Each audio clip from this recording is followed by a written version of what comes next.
I'm absolutely excited about this next interview that we got coming up. This gentleman, he definitely speaks for itself, and he has a lot going on. But before I get into any of that, Classy Lady Sparkle, you got to do the honors and tell us who do we have today.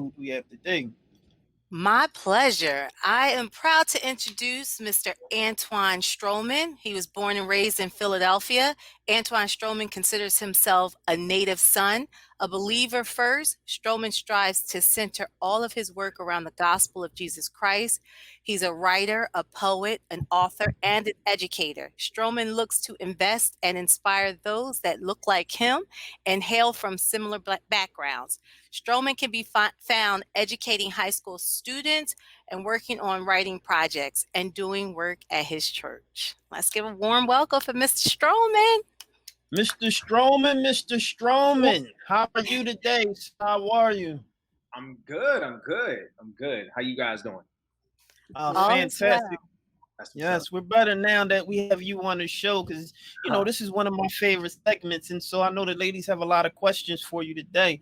But it's good to see you, brother. How are you hanging in these times? It's just times like this in America that got us all going through it. How are you doing? Like, I want to start the show with asking you, how are you? I got to be honest, man. I was actually just sitting here earlier realizing like, I'm really stressed out. This is stressful, and I know sometimes it's hard, especially in our communities, for us to talk about stuff like this. But I really sat for a moment and just said, I'm emotionally drained. It's just been all summer between obviously the pandemic, George Floyd, and now it's just messy. And then what's really, really pissing me off is I'm seeing just the influx of people from Brian Urlacher, football player, to Lou Holtz and all of these other cats who are just coming out and saying these insensitive and just white privileged things. And I'm just like, man, this is so stressful. It wears on you as a Black person. Wow. Unbelievable. And I love how you addressed, just in the insensitivity that we're seeing today. And I think that, and I don't want to blame the president. I know I'm hard on the president at times. It just seems that he has been polarizing the community, right? But we're kind of doing a lot of that polarizing. Also, I'm seeing a lot of the conversation around Black women not supporting.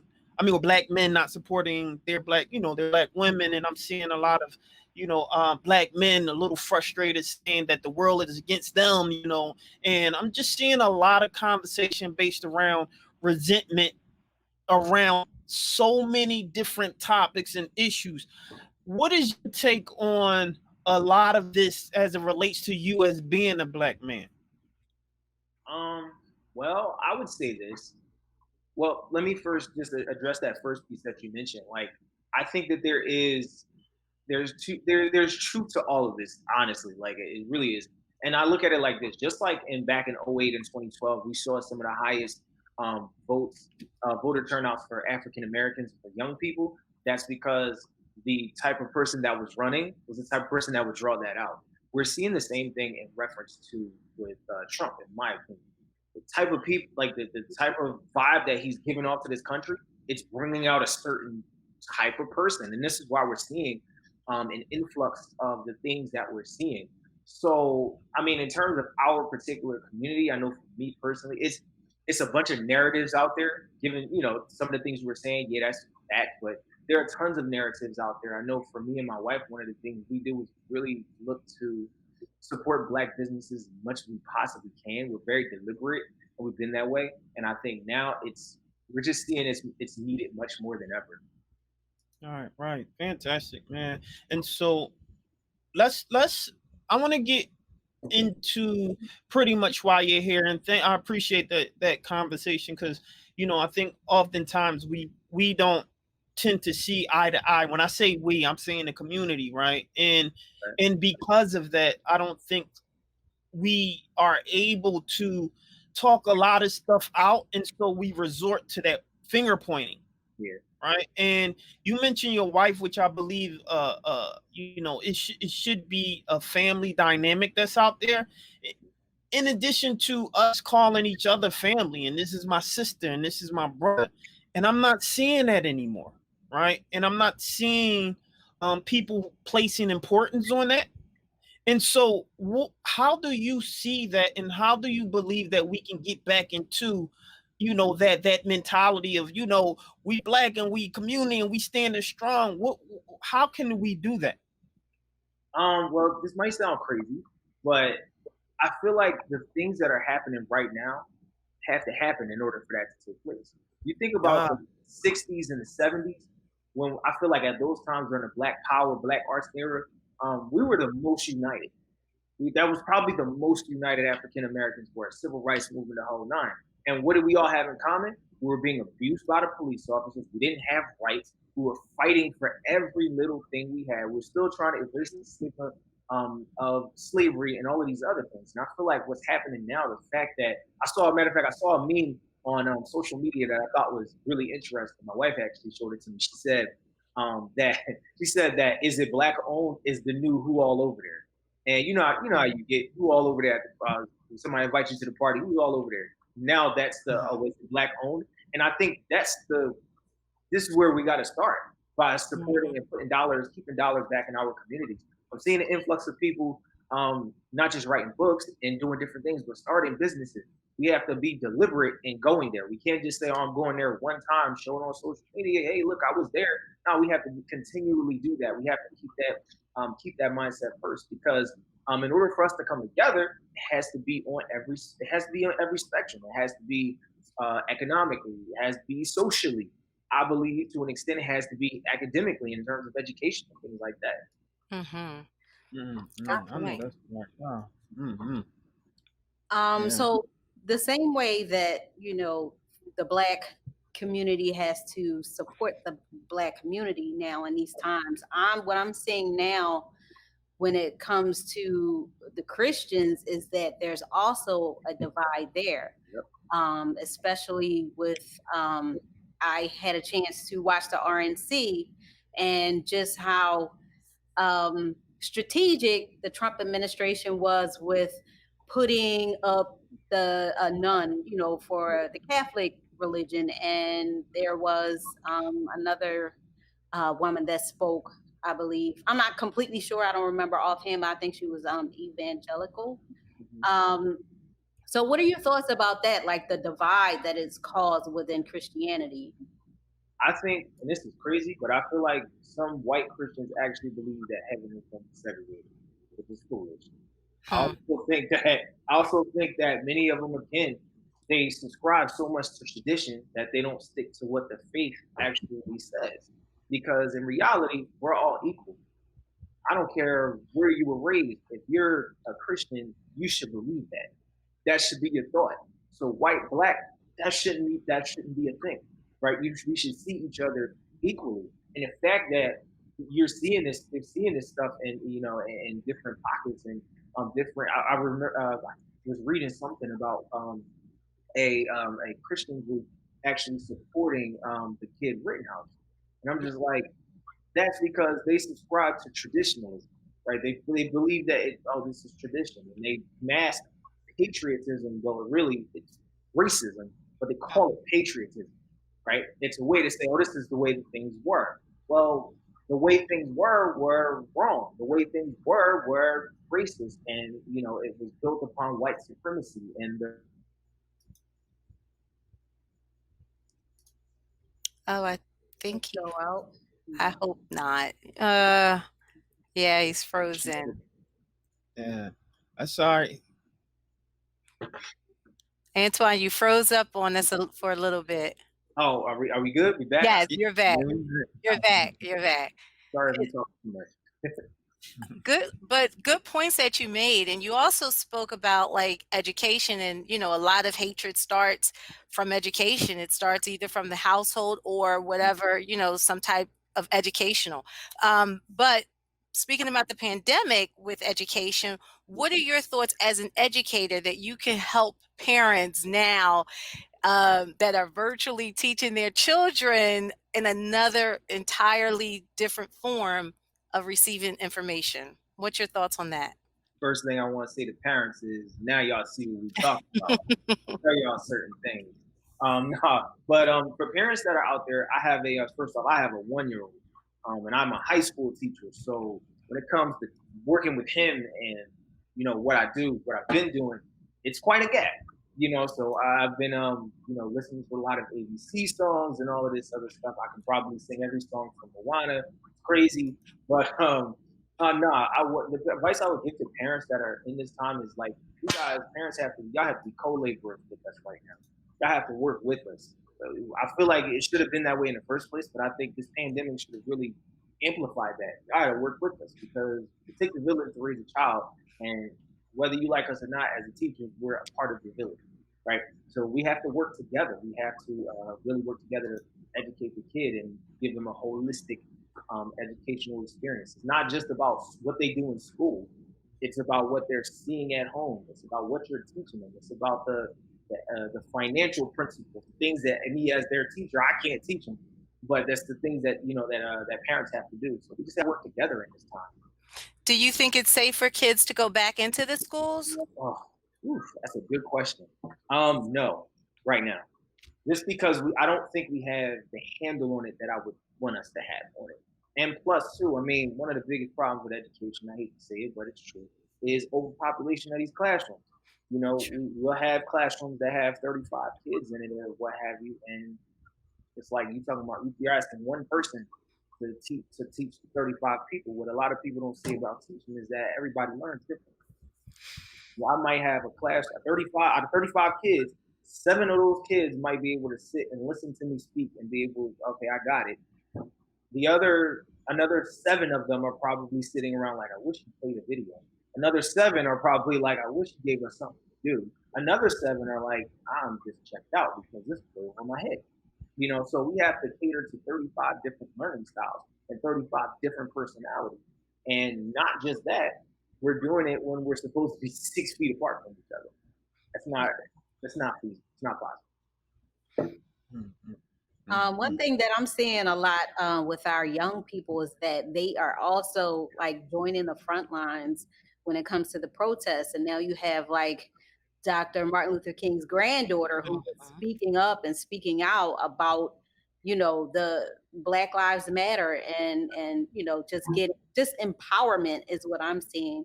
So what is something, I guess, that you would say to some of your youth or maybe a youth that's watching, like just to empower them and to speak up and stand up for what's right?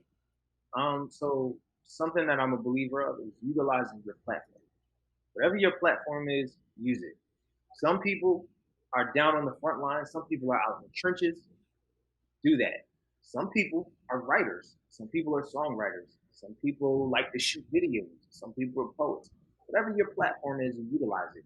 If you're on social media, I know social media has taken an entirely different dynamic for me throughout this pandemic, and just in the midst of all of these things that are happening, it's become a little bit less of this is a social hour for me to check in with my friends and all of that, for me to use as a platform and say, you know what, this is wrong and here's why.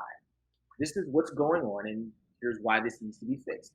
And because billions of people around the world are on social media, the reach is it's fantastic. So I feel like if enough of us are speaking, enough of us are using our platform, the message is going to be clear. It's going to get through to someone. So I really applaud the NBA and what they've done. They just said, we're not going to play. And people are like, well, what's that going to do? I'm like, you realize how much money that's going to hit them people that are up top. And they're going to be like, all right, we got to do something. And that's what we need. That's what we're looking for. Exactly. And it's now more of a movement than it is a moment. And yeah. I was kind of hoping that after the George Floyd protest that things wouldn't die down and people would just continue to keep fighting. But, unfortunately, we always have a reason to continue fighting and protesting, which is sad. So I even seen, like some of our white counterparts, they're out there and they, they have the signs and they're like, I'm marching and I'm protesting so that my grandparent, I saw one sign that was really cool. And some white young man said that his grandmother marched in 1960. So he's marching now so that his grandchildren won't have to march. So I think it's just, really important that people just get out there and just, support one another. Yeah. Yeah. So you how do you as an educator, because you mentioned, your students, which is I think a very interesting point, in that we have to sort of pivot, right? Because of social media, and it has taken a different form. How do you as a teacher, as an educator, support now the youth with a new platform, and understanding that's a media literacy piece that you have to kind of like weed through that for them?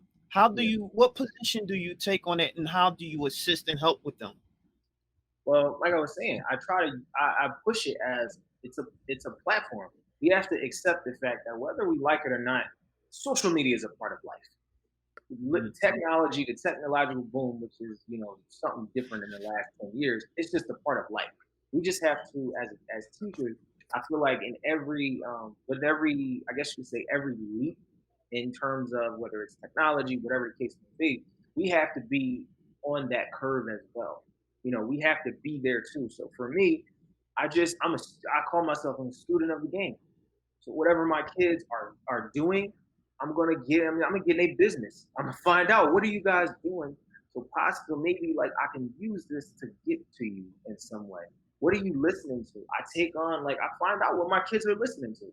And I might hear it myself just to say, okay, let me hear what they're listening to so I can get a better pulse on what it is that they're into. Instead of just ruling it out. I think um, we have to, not just that, and this is just taking it out of the scope of education, but as adults, we have to, for our kids' sake, we have to find out the pulse of their generation so that we can teach them. Instead of just saying, okay, that's wrong, that's wrong, that's wrong, because we didn't do that in the 90s when I was growing up. Mm-hmm.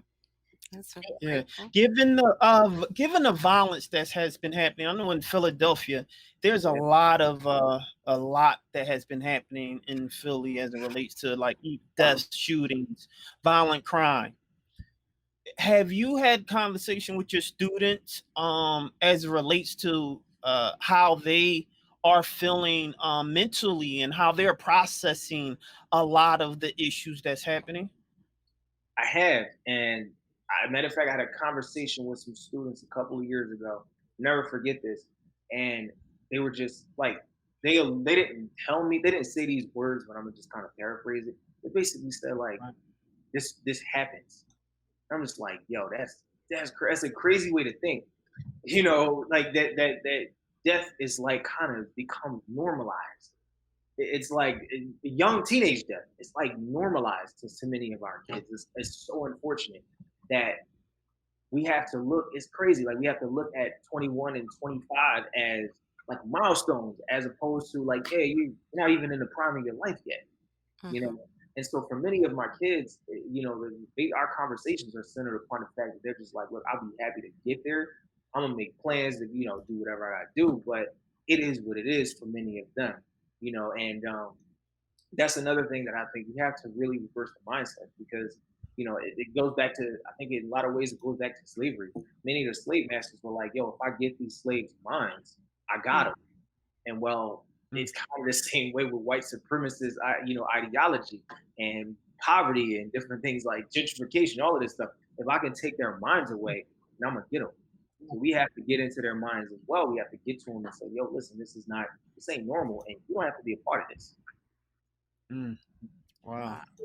There was a period during the pandemic where there was like an influx of support for the frontline workers. Now that it's like schools are opening back up, well, virtually, but how would you like to be supported as a teacher? Because I know right now, like a lot of teachers are going through a lot.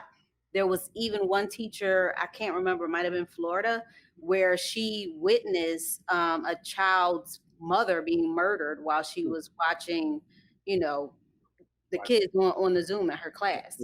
So, and that's a traumatic experience for teachers, just to have to go through that. And you have some teachers where they have kids and they're also being a parent and helping their kids with their classes online, and trying to teach at the same time. So how can parents support you? How can schools or the community come forward and support basically like teachers right now during the pandemic. So, you know, again, going back to what I was saying to you guys earlier, it's just a matter of like, we gotta do this together. It's gonna take, like, for every one child, it's gonna take this whole village. It's gonna take the parents taking care of business on their end, looking out for us as teachers. Hey, just help me out. Let me know if there's anything that your child needs in specific. Most of the time, you're gonna find teachers that are very, very open to being like, hey, yo, if your parent calls me back, or they want to text me, or they want to email me or something like that, that's perfectly fine. You know, building these relationships with parents goes a really, really, like, a very long way towards properly educating their child, and, you know, giving them added supports to their support system. You know, because that's at the end of the day, that's another thing that we are as teachers. Like, we're a part of your support system. I don't want to see not one of my students, like, it's not my desire to, like, fail a kid. Like, I don't know, people just sit and think, oh, we're doing great. I got you. Like, no, we're not. That's not the move. We want to see you go to college. I tell my kids all the time, listen, I'm gonna push you wherever you want to go, because at the end of the day, I'm gonna need a check when you make it. You know, just so, you know, but, you know, I'm joking, but, like, you know, you never know who it is you're pouring into. You know, you never know who it is or what have you. So building that sense of community goes a long way to educating them and providing them the supports that they need. Absolutely. Yeah, I I was think. Go ahead, Spark. I was reading your bio, and you have a lot of things that are, you know, hats that you wear: educator, poet, writer. Can you tell us more about, as an author, more about the book that you have? All right, yeah. So I just became an author as of May or June of this year, depends on the publication date. The book is called Seeing Things in Black and White. The short version of the story behind the book is, so I graduated from undergrad in 2011. I was a happy-go-lucky kid. I was real happy. Oh man, I'm gonna go change the world. And then, like, I didn't get a job for like 8 months. So, like, oh man, I wanted to be a teacher, but it was really hard to kind of get into that. But I was, like, really, really, like, frustrated. And so out of frustration, I just kind of started writing, and I would write a little bit and I put it to the side. And then I remember I had got a job working overnight, like in security, and I was pissed. I'm like, man, I didn't go to college to do all of this, blah blah blah. And I would just bring my tablet every night, and I would just write in it and write and write. And after maybe like 8 months of writing, I was like, you know, I might actually have something. So for the last like 8 or 9 years, I would just write a little bit and put it to the side. I got involved in theater. I worked working with Runway Run Production, Open Eyes Production, a host of other companies, just doing work as a contributor, either writing or stage direction or whatever the case may be. But the whole time, I just had this book in my pocket, and I would write a little bit and put it to the side for like months. And so Runway Run Productions, one of the founders, Alan Clark, is my main man. I've been working with him with Runway Run for about 5 years as his assistant director. And I told him, like, one day I just kind of randomly told him, I was like, yeah, I've been working on this book for like 9 years. He's like, what? He's like, no, we gotta do something. He was like, stop what you're doing here, and we're gonna put some energy into this book. And I'm like, okay. So yeah, like, I owe it big time to him, because he really just pushed me to not just get this done, but to get it out. So we finished it. I want to say I finished it around October of 2019. So it's about 8 years of writing, and yeah, it's really reflective of like phases of my life and things that I saw, but mainly how the world can be seen often in black and white. Interesting. Yeah. Yeah, that's dope. That's dope. Well, you also, as Classy Lady said, that you wear a lot of different hats, and one is poetry. So we can't let you go without us hearing something, right? You do know that, right? Let us hear something. That's putting me on the spot right there, man. Listen, I'm gonna tell you about poetry. So I started writing. So I've been like writing creatively since I was in like 5th grade. And again, it was, for me, it was on again, off again. I didn't know any writers. I didn't know anybody that wrote creatively, and I didn't think I could rap or anything like that. So I just didn't take it seriously. It wasn't until I was in like college that I realized, like, maybe I could like do something with this. And so when I was in college, I started doing spoken word poetry. And that's where the poetry act came. Like, I might have been writing before that, but I feel like when I got in college in 2007 or whenever it went, like that's when I was like, oh, maybe like I could probably take this somewhere. I did it for about like consistently for like 5 years, and then I just kind of like stopped. I write little things here and there, but for the most part, I've kind of like focused my energy on theater and doing things, you know, and writing for scene things and stuff like that. I'm kind of like, in a way, kind of like graduated away from it, if that makes sense. So is that your way of Yeah, telling no us doubt. we don't get no bars? That's my way of telling you. That's my way of telling you guys. Next time, I'll come like using bars. I don't even have anything. Like I haven't memorized a poem in probably like 5 or 6 years. No Like doubt. now, keep this in mind though. I got a folder with these notebooks. It's probably like 1,000 poems inside this folder. But I don't have it like off the top of my head. Like I don't have it. No doubt, no doubt. Well, we really appreciate you, and unfortunately, like that time goes really fast, my brother. But the one thing that I do want to say is I commend you for being an educator and in a high school and being a brother. Real quick though, what is that the population like at the school that you're in? I don't necessarily want you to say the school that you're in per se, but I do want to know, what does your staff look like as it relates to Black men? Black men, I am one of 3 or 4. Oh, And wow. it's almost always like that. I've worked in about, this is the school I'm currently at is the 4th school that I've worked at. And it's typically like that. I'm typically like one of, like I'm always a minority, whatever school I step into. And that's a big problem. Especially that is a problem. How do you think? Yeah, exactly, and that's why I'm saying that's a big problem, because I taught in the schools also, and I'm constantly in the schools, you know, especially with the background of behavioral health, which is something else that we can have a full conversation about. But how can we change that real quick? I think that's very important for people, especially men, boys, to see themselves in their teachers, right? And so how should we change that, or do you think that's a problem?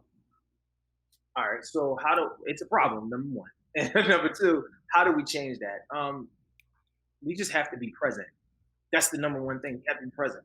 What happens is there's this stigma of, and if you read Seeing Things, you'll see a little bit about this. But there's this stigma that in order to like really get ahead, like you have to like go away.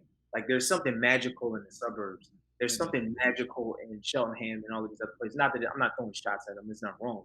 But as teachers, people just have this perception that, oh, I gotta go to a school in the suburbs in order for me to like either A, make more money, or B, like have a good job. There is nothing wrong with working at Ben Franklin High School. There's nothing wrong with working at Strawberry Bank. There's nothing wrong with this. And as Black men, we need to reverse that curse that making it is going into these schools. I can't tell you the joy that I had, you know, working. I worked at Simon Gratz 5 years, and I absolutely loved it. Loved every second of it, because I'm teaching kids. I say to people, "Hey, I'm from North Philly," and they're like, "Oh, snap!" Like, and we have something to talk about. Yeah. In addition to the, you know what I mean? So now, not only am I your teacher, but I'm somebody that probably knows your mom. Like, that's cool. You know what I mean? That's cool to me. And just knowing that you're a part of the growth of your neighborhoods and the growth of the schools that in the areas that you grew up in, like that's what needs to change. That mindset that we gotta go somewhere in order to make it.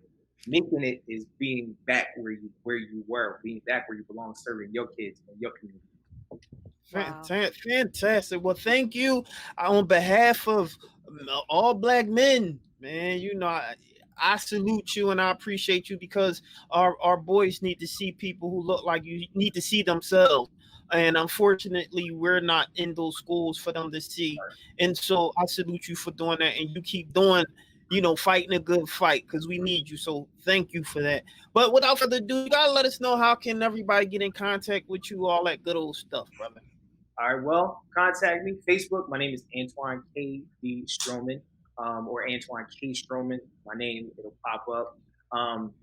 Instagram, Professor_7 is a nickname I got in college, so I just stuck with it. I didn't give it to myself. Like Professor_7. And once again on Twitter, same thing, Antoine K. Stroman. Get at me those ways. But yep, yeah, that's it.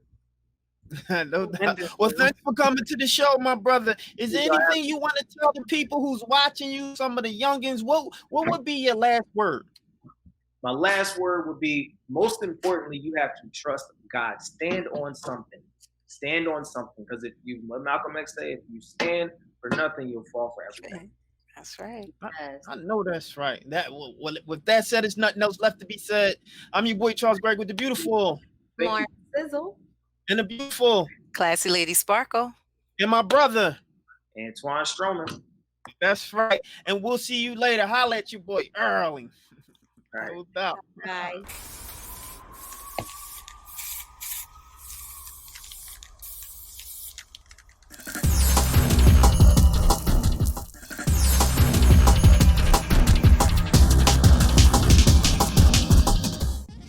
You guys, it's your girl Lauren Sizzle and Classy Lady Sparkle. And have you subscribed to our channel yet? If the answer is no, you need to subscribe now. Yeah, so stop what you're doing, go right now and subscribe. We like you, you like us, so go ahead and subscribe. Come on over, be a part of the family of We Talk Weekly and subscribe to our YouTube channel. So what are you waiting for? Subscribe now.